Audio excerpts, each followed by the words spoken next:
Hello there, it's David Taylor and I'm back with another one of my video blogs for the Pelargonium and Geranium Society. We're into November now. I'm really only doing these blogs about once a month because there's not masses to report really once we get into the sort of winter period. I mean, I class November as sort of part of the winter period really. But one of the main issues that we've had with this November is the shocking wet weather and the very, very mild conditions which really have affected plants. Now, the first week of November we had a very, very wet spell of weather, and I have to say that made Botrytis spread like crazy around all of my plants. And really, since that week, thankfully it was a little bit drier last week, I was able to open up the greenhouse a bit. But I've been getting Botrytis off of my plants because it's been so very, very difficult to control. Primarily because it's been so wet. I haven't been able to open the greenhouse massively, and also the very, very mild, unusually warm conditions almost for this time of year have meant that it's been very, very difficult to control.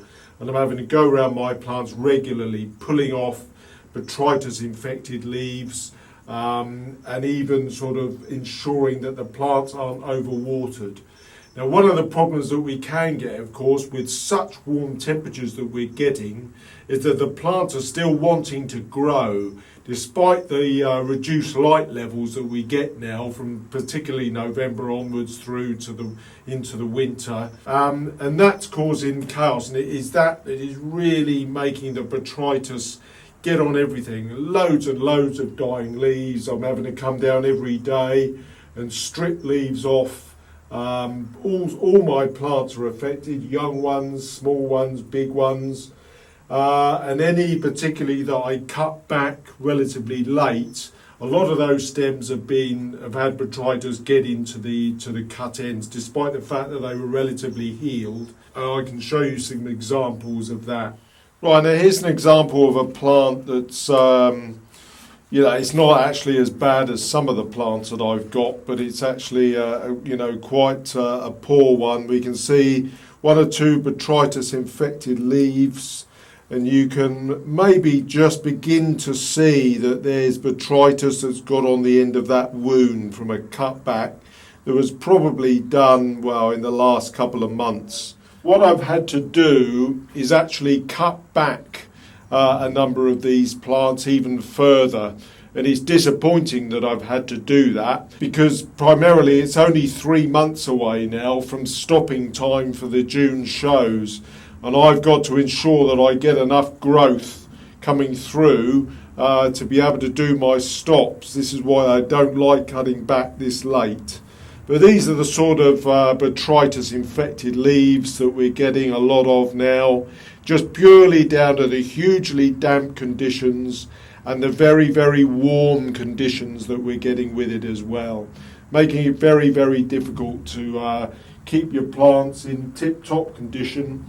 You can keep your fans on and that sort of thing, which is helping a little bit. But all I want to happen now is for it to get much colder, slow the plant's metabolism down, because at the moment the plants are still really pumping a lot of chlorophyll and a lot of energy around their stems because of this very mild weather.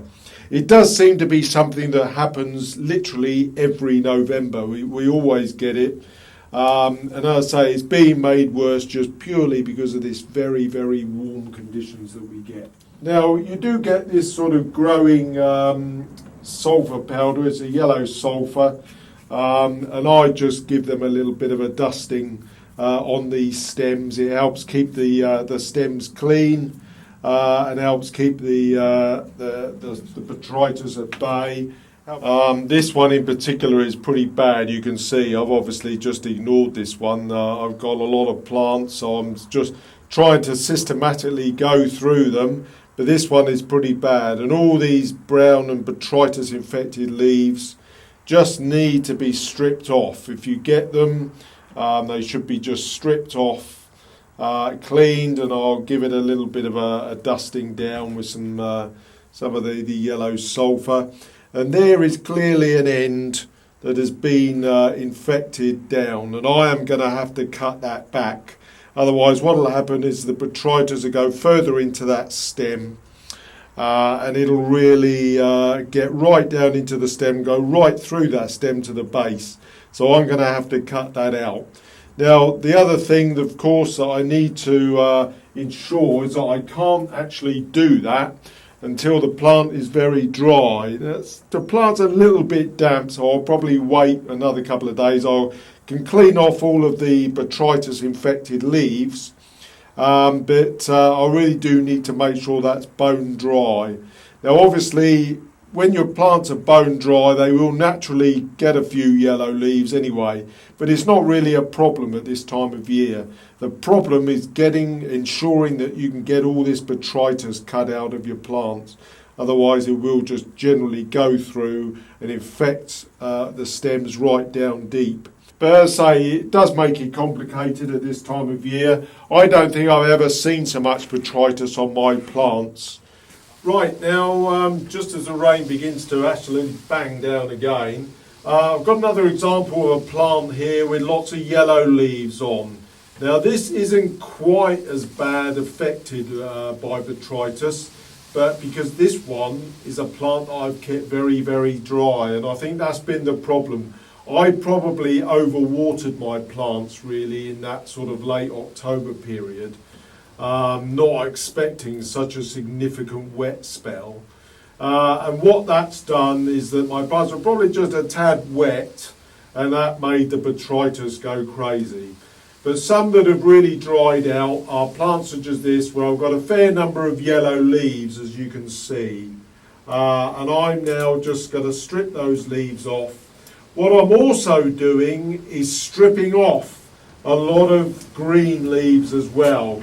Because what that does is that prevents the need to water the plant further, because there will become a stage where, you know, the plant will want a bit of a water. But when there's hardly any foliage on it, you know, you'll get away with not needing to water.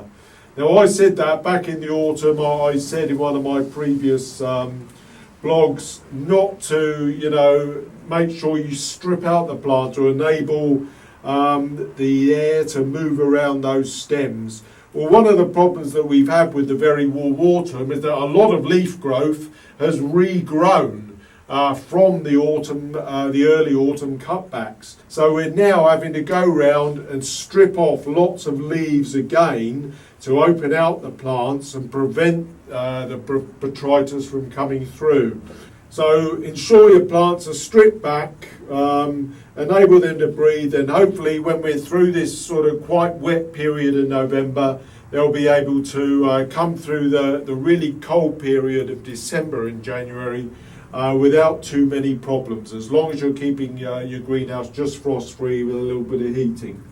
Okay, so that's about it from me for now. Remember the key points about keeping your plants clean and airy. Strip them back. This one will get a good haircut. It'll have a lot of foliage taken off it a little later. And I'll see you again next month for a few more tips as we go through into the winter.